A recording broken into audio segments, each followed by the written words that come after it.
ligado ouvindo a Onda Nova FM. Onda Nova.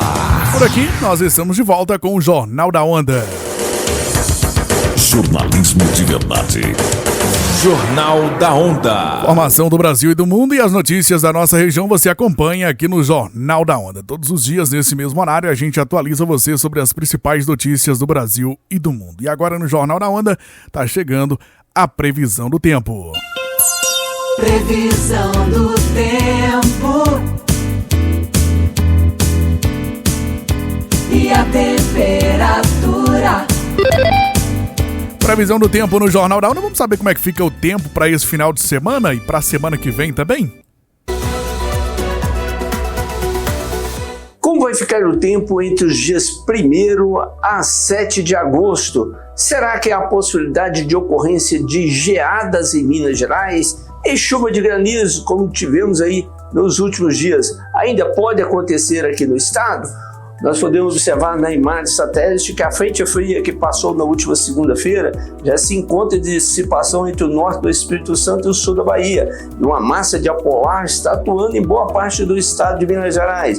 Os modelos meteorológicos mostram que uma massa de ar polar está atuando desde o sul do Brasil até a região sudeste. Então ainda vamos ter madrugadas frias na quinta, na sexta e até no sábado em alguns municípios do sul de Minas, da região oeste. E há risco de ocorrência de geadas ao longo da Serra da Mantiqueira, geada de fraca intensidade.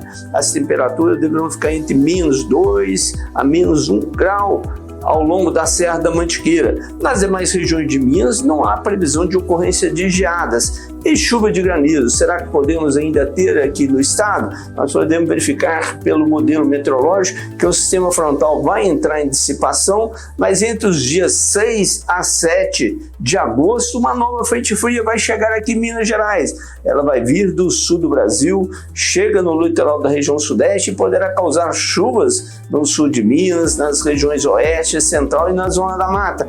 E esse choque da massa de ar quente que vai voltar a predominar a partir de domingo no estado de Minas Gerais, com a massa de ar frio que está vindo acompanhando essa frente fria que chega no dia 6, pode sim causar chuva de granizo no sul do estado. Então ainda há a possibilidade de termos chuva de granizo aqui em Minas Gerais e geadas nos próximos 2 dias, principalmente no sul do estado.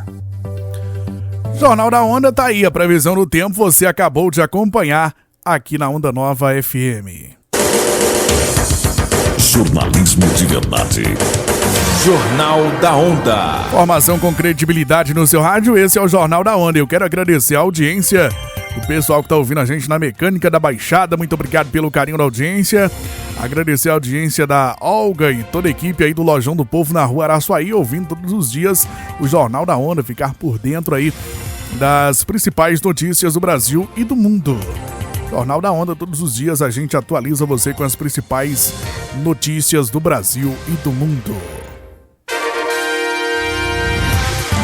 Dando sequência ao Jornal da Onda, olha, a Câmara caça mandato de 7 deputados após decisão do STF. Vamos às informações com o Gésio Passos aqui no Jornal da Onda. A Câmara dos Deputados declarou a perda de mandato de 7 deputados federais após nova interpretação do Supremo Tribunal Federal sobre a distribuição das vagas aos partidos nas eleições. O STF considerou inconstitucional uma das regras aprovadas em 2021, que diz respeito à terceira rodada de apuração para a ocupação dos cargos pelos partidos. A alteração afeta diretamente os representantes do Amapá, que tem 4 deputados com um mandato perdido. Deixam os cargos Augusto Púpio, do MDB, Professora Gorete, do PDT, Silvia Wayampi e Sonise Barbosa, ambas do PL. O presidente da Câmara, Hugo Mota, já determinou a convocação dos novos deputados para a posse como titulares. Assumem pelo Amapá a professora Marcivânia, do PCdoB, Paulo Lemos, do PSOL, André Abdon, do PP e Aline Gurgel, do Republicanos. De Rondônia, Lebrão, do União Brasil, deixa o cargo para que Rafael Bento, do Podemos, assuma. Lázaro Botelho, do PP, perde uma vaga do Tocantins para que Tiago Dimas, do Podemos, seja um novo titular. Já no Distrito Federal, Gilvan Máximo, do Republicanos, será substituído por Rodrigo Hollenberg, do PSB. Durante as eleições proporcionais para a Câmara dos Deputados, Assembleias Legislativas e Câmaras dos Vereadores, a divisão das vagas é feita a partir do desempenho dos partidos e da votação de cada candidato. Pelas regras aprovadas em 2021, em uma primeira rodada, são definidas as vagas entre os partidos que alcançaram 100% do quociente eleitoral, que é a divisão dos votos pelo número de vagas, e entre os candidatos com 10% desse mesmo cálculo. Em uma segunda rodada, os partidos precisam ter 80% do quociente eleitoral e cada candidato 20% do cálculo. Já em uma terceira rodada, também seria preciso que os partidos atingissem 80% do quociente, mas sem um mínimo para os candidatos. Essa última regra foi questionada por alguns partidos no STF, que decidiu pela inconstitucionalidade. A Corte determinou que as vagas restantes na terceira fase devem ser disputadas por todas as legendas, independentemente de terem atingido ou não o quociente eleitoral. A decisão do STF é do ano passado, mas neste ano a Corte determinou que a mudança também seria válida para as eleições de 2022. Da Rádio Nacional em Brasília, Gésio Passos. Informação com credibilidade, seriedade e imparcialidade. Jornal da Onda. Na volta do recesso do Judiciário Brasileiro nesta sexta-feira, o ministro do Supremo Tribunal Federal, Alexandre de Moraes, classificou como covarde e traiçoeira a atuação de quem pediu a Trump interferência na soberania das instituições brasileiras e definiu como pseudopatriotas os brasileiros que buscaram nos Estados Unidos formas de punir o Brasil pelos processos julgados no Supremo contra as tentativas de golpe. Diversas condutas dolosas e conscientes de uma verdadeira organização criminosa que age de maneira covarde e traiçoeira com a finalidade de tentar submeter o funcionamento deste Supremo Tribunal Federal ao crivo de um Estado estrangeiro. Esses brasileiros pseudo-patriotas encontram-se foragidos e escondidos fora do território nacional, com a patente finalidade de obstrução à justiça e a clara finalidade de coagir essa corte no julgamento da ação penal do núcleo crucial da tentativa de golpe de Estado do dia 8 de janeiro. A declaração é parte do discurso de Moraes durante a sessão extraordinária de abertura do segundo semestre do Judiciário, realizada nesta sexta-feira em Brasília.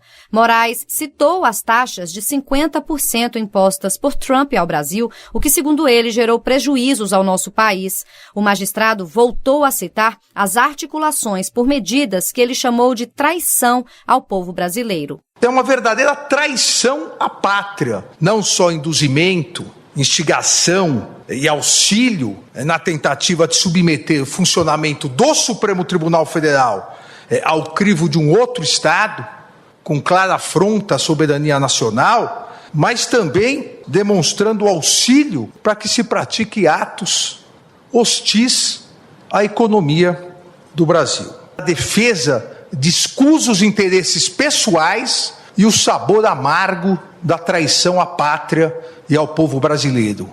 E seguidas afirmações assumindo autoria de verdadeira intermediação com o governo estrangeiro para a imposição de medidas econômicas contra o próprio país. Como relator da ação da trama golpista, o ministro Alexandre de Moraes foi taxativo no encerramento do discurso, ao afirmar que o STF vai julgar ainda este semestre os 4 núcleos envolvidos sem se acovardar diante de ameaças. Ainda esse semestre, nós julgaremos todos os responsáveis, absolvendo aqueles onde não houver prova de responsabilidade, condenando aqueles onde houver prova, mas julgando e não nos acovardando em virtude de ameaças, seja daqui ou de qualquer outro lugar. O Supremo Tribunal Federal continuará a exercer seu papel de guardião da Constituição, inadmitindo qualquer ingerência interna ou externa na independência do Poder Judiciário, com serenidade, competência e coragem. Quem abriu a sessão foi o presidente do STF, Luiz Roberto Barroso, que defendeu Moraes, sancionado pelo governo Trump e impedido de visitar ou ter movimentações financeiras nos Estados Unidos, justamente por ser o responsável pelos processos no Supremo. Faz-se aqui o reconhecimento ao relator das diversas ações penais, ministro Alexandre de Moraes, com inexcedível empenho, bravura e custos pessoais elevados, conduziu ele às apurações e os processos relacionados aos fatos acima descritos. Nem todos compreendem os riscos que o país correu e a importância de uma atuação firme e rigorosa, mas sempre dentro do devido processo legal. O presidente Barroso ainda defendeu a atuação da Suprema Corte brasileira, que muitas vezes não conseguiu defender o país de quebras democráticas como a ditadura. Nós somos um dos poucos casos no mundo em que um tribunal, ao lado da sociedade civil, da imprensa e da maior parte da classe política, conseguiu evitar uma grave erosão democrática, sem nenhum abalo às instituições. Também pediu a palavra o ministro Gilmar Mendes, que manifestou repúdio aos ataques ao Supremo, aos ministros da Corte e às instituições democráticas do país, e classificou como sabotagem a atuação pelo tarifaço dos Estados Unidos imposto ao país. Uma ação orquestrada de sabotagem contra o povo brasileiro, por parte de pessoas avessas à democracia, armadas com os mesmos radicalismos, desinformação e servilismo. Afinal, não é segredo para ninguém que os ataques à nossa soberania foram estimulados por radicais, inconformados com a derrota do seu grupo político nas últimas eleições presidenciais. Entre eles, um deputado que, na linha de frente do entreguismo, fugiu do país para covardemente difundir aleivosias contra o Supremo Tribunal Federal num verdadeiro ato de lesa pátria. Gilmar Mendes também se solidarizou com Alexandre de Moraes e disse que o colega tem prestado um serviço fundamental ao Estado brasileiro para a defesa da democracia. Da Rádio Nacional em Brasília, Sayonara Moreno. Jornal da Onda. Mantém você sempre bem informado. Montadoras de carros sediadas no Brasil manifestaram apoio à decisão do governo federal de reduzir o prazo para estabelecer uma alíquota de 35% para importação de veículos elétricos ou híbridos desmontados. A medida também impacta cotas fixadas para as empresas trazerem esses tipos de carros com isenção de impostos. Nesta semana, as montadoras representadas pela Anfávia, a Associação Nacional dos Fabricantes de Veículos Automotores, divulgaram uma carta que foi enviada ainda em junho para o presidente Luiz Inácio Lula da Silva. No documento, as empresas alegaram que investimentos e empregos estariam em risco caso o governo acolhesse um pleito da fabricante chinesa BYD para reduzir temporariamente a tarifa de importação de carros desmontados de veículos elétricos ou híbridos.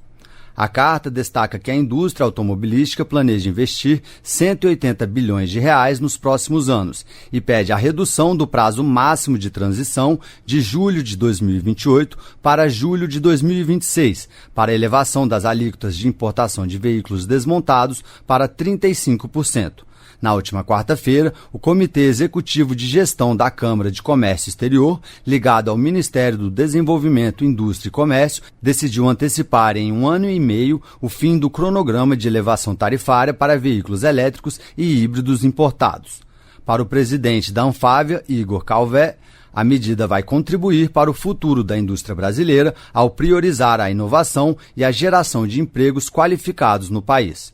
A Anfávia entende que o governo federal, por meio da deliberação do GSEX, levou em conta as premissas básicas de sua política industrial. O prazo de 6 meses para a redução das tarifas na importação de kits de montagem em SKD e CKD, com uma cota de valor pré-estabelecido, é o máximo aceitável, sem colocar em risco os investimentos atuais e futuros da cadeia automotiva nacional. Calvé disse ainda que espera que a discussão esteja definitivamente encerrada, sem possibilidade de renovação de benefícios fiscais aos importadores. Da Rádio Nacional em Brasília, Pedro Lacerda. Você bem informado com notícias nacionais, internacionais e regionais. Jornal da Onda. Aproximadamente 45% das exportações brasileiras para os Estados Unidos estão fora da tarifa adicional de 50% aplicada pelo governo norte-americano contra o Brasil. O balanço preliminar foi divulgado nesta quinta-feira pelo MDIC, Ministério do Desenvolvimento, Indústria, Comércio e Serviços, um dia após a ordem executiva do tarifaço ser assinada pelo presidente Donald Trump. O documento da Casa Branca lista cerca de 700 produtos que ficaram isentos da tarifação adicional, entre eles aviões, celulose, suco de laranja, petróleo e minério de ferro. Atualmente, a taxa aplicada a essas exportações é de até 10%. Esses produtos representam 18 bilhões de dólares em exportações do Brasil para os Estados Unidos. Em 2024, no total, foram vendidos mais de 40 bilhões de dólares em produtos brasileiros para solo norte-americano. Segundo o levantamento da Secretaria de Comércio Exterior do MDIC, a tarifa adicional de 50% vai incidir sobre 36% das exportações brasileiras para os Estados Unidos, o que correspondeu a 14 bilhões e 500 milhões de dólares em 2024. Os 19,5% restantes estão sujeitos a tarifas específicas, aplicadas a todos os países, e representam aproximadamente 8 bilhões de dólares em exportações. É o caso de autopeças, cuja alíquota é de 25%, e aço, alumínio e cobre, 50%. O Ministério do Desenvolvimento, Indústria, Comércio e Serviços destaca que a maior parte das exportações brasileiras, 64%, segue concorrendo com produtos de outras origens no mercado americano, em condições semelhantes, e que os produtos em trânsito não serão afetados pelas tarifas adicionais. Da Rádio Nacional em Brasília, Daniela Longuinho. Jornal da Onda sempre te deixando muito bem informado, muita informação para você. Aqui na Onda 9 FM, no Jornal da Onda, todos os dias a gente traz muita informação. E agora no Jornal da Onda tá chegando as notícias do esporte. Tá todo mundo ligado. Onda Nova. Esporte. Jornalismo de verdade. Jornal da Onda. Esporte. Notícias do esporte chegando agora na Onda Nova no Jornal da Onda. Olha, o São Paulo venceu o Atlético com reservas e saiu na frente da Copa do Brasil. São Paulo venceu pelo placar de 2-1 ontem, quinta-feira, dia 31, no Morumbis, pelo jogo de ida das oitavas de final da Copa do Brasil. Os gols tricolores foram marcados por Pablo Maia e Ferreirinha. Viveiros descontou aí para a equipe celeste. Além da vitória, a partida serviu aí para o técnico Hernan Crespo revezar o time. E o Atlético Mineiro venceu o Flamengo pelo placar de 1-0 e sai na frente da Copa do Brasil. O Atlético conseguiu aí uma vitória gigante nesta quinta-feira, ontem, dia 31, com um gol de Coelho. O time comandado aí por Cuca derrotou o Flamengo por 1-0 em pleno Maracanã e deu aí um passe importante aí nas oitavas de final da Copa do Brasil. Com o resultado, no Maracanã, os mineiros precisam apenas de um empate em casa na Arena MRV na próxima quarta-feira para avançar às quartas de final.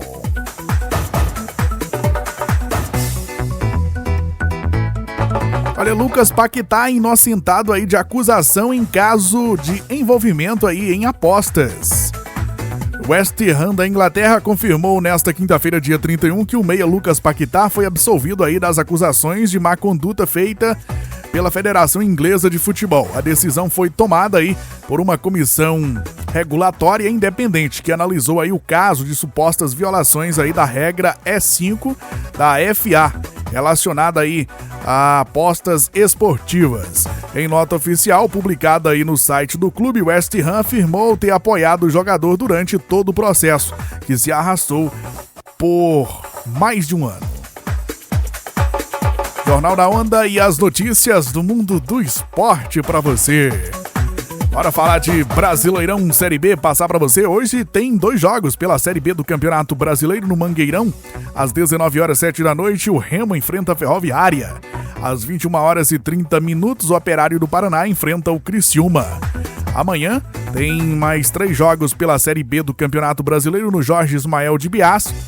Às 16h, 4 da tarde, Novo Horizontino enfrenta o Avaí. Amanhã também teremos às 18h30 na Arena Nisnet em Santa Cruz, o Botafogo de São Paulo enfrenta o América Mineiro. Na Arena da Amazônia, amanhã nós teremos Amazonas enfrentando o Goiás às 20h30. No domingo, tem mais 2 jogos pela Série B. Na Arena Condá, às 16h, tem Chapecoense e CRB. Às 18h30, na Liga Arena, tem Atlético Paranaense e Paysandu. Série A do Campeonato Brasileiro nesse final de semana. Amanhã nós teremos na Ilha do Retiro, às 16h, o Sport enfrenta o Bahia. Amanhã também lá no Maião tem o Mirassol contra o Vasco da Gama, às 18h30. No Maracanã, às 21h, tem Fluminense e Grêmio. No domingo, no Newton Santos, no Engenhão, às 16h, tem Botafogo e Cruzeiro. Na Neoquímica Arena, domingo, às 16h, tem Corinthians e Fortaleza. Também no domingo, às 18h30, na Arena MRV, tem Atlético Mineiro e Bragantino. Lá no Castelão, domingo, às 18h30, tem Ceará contra o Flamengo. E às 19h30, no Barradão, tem Vitória e Palmeiras. Às 20h30, no Beira-Rio, tem Internacional e São Paulo. São os jogos aí de sábado e domingo pela Série A do Campeonato Brasileiro. Jogos de hoje, dessa sexta-feira, dia 1º de agosto. Hoje nós teremos, às 21h, a Argentina enfrentando o Uruguai, a disputa aí do 3º lugar na Copa América Feminina. E amanhã é a grande final da Copa América Feminina, amanhã às 18h, 6 da tarde. Ó, você tem compromisso, viu? Assistir aí Colômbia e Brasil. Copa América Feminina é a grande final, a decisão, que acontece lá na Casa Blanca. Colômbia e Brasil amanhã às 18h, 6 da tarde. Portanto, tá aí as informações do esporte aqui na Onda 9 FM, no Jornal da Onda. Jornalismo de verdade. Jornal da Onda. E assim nós estamos encerrando o Jornal da Onda, agradecendo o carinho da sua audiência. Forte abraço para você. Nós estaremos de volta na segunda-feira, se assim o nosso bom Deus permitir. A todos, bom final de semana e até lá. Fique com Deus. Você acabou de ouvir Jornal da Onda. As principais notícias do mundo.